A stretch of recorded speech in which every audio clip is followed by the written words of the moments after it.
64వ కీర్తన. దేవా, నేను మొర్రపెట్టగా నా మనవి ఆలకింపుము. శత్రుభయము నుండి నా ప్రాణమును కాపాడుము.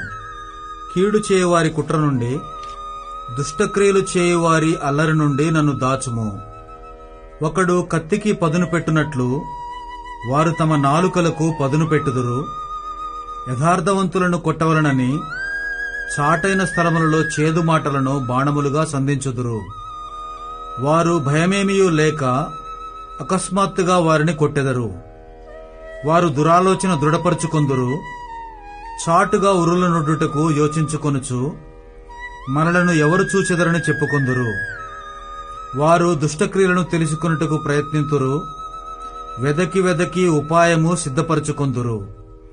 ప్రతివాని హృదయాంతరంగము అగాధము. దేవుడు బాణముతో వారిని కొట్టును. వారు ఆకస్మికముగా గాయపరచబడెదరు. వారు కూలెదరు. వారు కూలుటకు వారి నాలుకే కారణము.